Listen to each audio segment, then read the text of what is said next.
what I do is I take ideas that people have, I help to incubate it, and then I help to take it to fruition and actually execute on those ideas.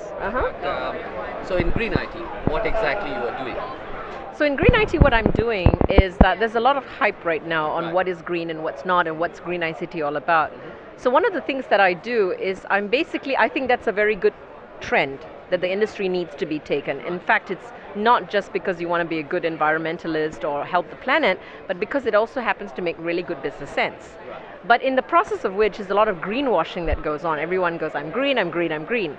So what I do is two things. One is I'm actually helping to dispel a lot of the myths and help people understand what the sector is about, because I think it's a very valid sector that people need to be looking at. But on the other hand, I particularly am very interested in very innovative solutions. I don't like sort of a retrofitted solution. I love innovation. I love something that has really been re-engineered. Better still, I love innovation that comes out from emerging markets, because they are the ones who deal with energy poverty. So when you get a design of an innovation that comes out with someone who has got energy abundance, it's not really exciting. Okay? So I look out for very interesting technologies that I feel really matches a need, for which it bridges the digital divide and also bridges the energy divide. And what I do is a lot of times these companies are not very savvy in terms of how do they take their message to the market, how do they position themselves, how do they expand into new markets. And these are companies I then help to do business planning, to strategically market themselves and actually enter and gain a foothold in the marketplace. Right. So how do you help them in the marketing part? Like market their product better? In the marketing, the best way to do marketing really is to make sure that you have a strategic match. So I don't really call it marketing, I tend to call it strategic marketing. Okay. So strategic marketing, because one of the best things I do, I often call myself, coming back to your first question, who am I call myself the connector. Okay. And what I do best is taking two people's needs and strategies and matching up. Okay. So when you do marketing from a point of just telling people, here I am, here I am, here I am, and yes, a lot of people say, let's use social networking and that's going to solve it. Right. Reality, it's all about connections, it's all about relationships, and it's all about trust. So social networks is actually technically a way in which people can build trust if you do it the right way. Otherwise, you're just going to be blasting again, right? So what I help them to do is really looking at where your real value add, your unique selling proposition. What is your competitive edge here? Don't try to be everything to everybody. Right. Have your niche, but also show how you've actually helped to make a difference. Right. And then take those case stories and these case studies and use that to market to others. So the reference clients. That's really been the best way to do it. Otherwise, you just fall into the bandwagon of one of these other green companies who says, I'm green. And everybody's fed up of that. Great, great. Just changing the topic here, that definitely you are the veteran entrepreneur, you are my mentor.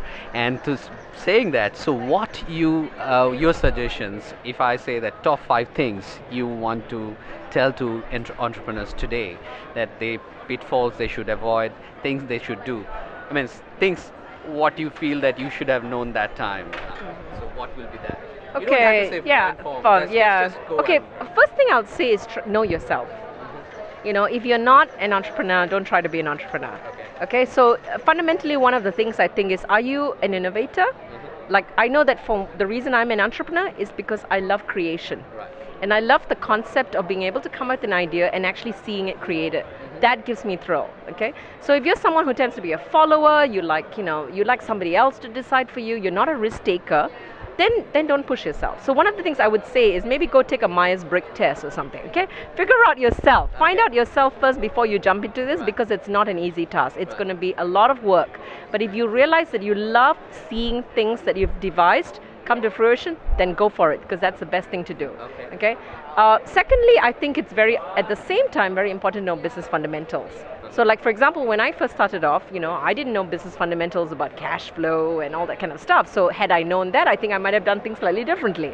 So business fundamentals, I think, although I do think that the school of hard knocks, which I went through, is the best school as well. A lot of people come up with MBAs, they're not the best entrepreneurs at all. Okay? Then the other thing is understanding market need. Don't follow trends. Don't just go like, oh, everybody's doing cool this thing and therefore I'm going to do it. Really understand whose needs you're addressing, but whether or not it's passionate to you to address that need. Right. So, if I'm particularly passionate about solving the problems of hunger in the world, and so I don't like to see hungry people around, and I come up with a solution to help that, that's going to drive me. That's going to take me through the 24 hours I have to work, or there's no weekends for months and months and months, okay? Because I believe I'm making a difference. So do what is of passion to you. If you are passionate about flowers, then be a florist. If you're passionate about flowers, don't go and become a shoemaker, you know. So know yourself better. It comes back to the first part, know yourself, you know. And also the team, obviously, is very important as well. But that's a difficult one, and it continues to be a difficult one for me too. Because, you know, ultimately, you know, people often say who they are. And I can tell you, Silicon Valley is full of that. You know, a lot of people market themselves very well. But, you know, I've learned for myself, when I market myself, 125% of what I said is true, rather than 50% of what I said is true. And it took me a while to recognize that most people only 50, exactly the other way around. So, you know, sometimes you go through a school of hard knocks of trying to figure out who matches.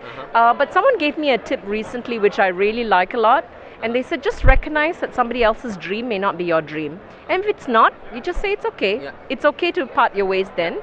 Work with people who are eager, and also amplify the positives. Great. And that makes it really, great. Yeah, I love it. And this is someone who actually was involved in the HP Digital Village project. And these were the lessons they learned from HP Digital Village. And I think they're really, really good lessons. The third one, I'm just jumping in topic here, that one thing you taught me and I still follow that is the personal productivity. You introduced me to Kaveh, and that's I still follow that, and I segue. So I want to know how you manage so much things in your life. I mean, so what's your secret? Again, it comes back to passion. You know, I find that I feel alive when I'm doing something that I'm passionate about. And when I feel alive, to me, it doesn't seem like a lot of things. It's just things I really have a lot of fun doing. I only realize I'm doing a lot of things when I get burnt out, you know. But otherwise, it's just that. And then I find that managing time is really not the right word, because ultimately it's more about managing priorities more than anything. Because when you love something, you will always find time for it, and it will happen. And then sort of believing that it will happen makes it happen as well. I mean, I cannot but stop telling how many amazing stories I've had, even just in the last 3 to 6 months, where I have a vision of what I want to do and I'm excited about it. I don't need to run around and look for the people. The people come to me. Yeah. Thank you. You're welcome.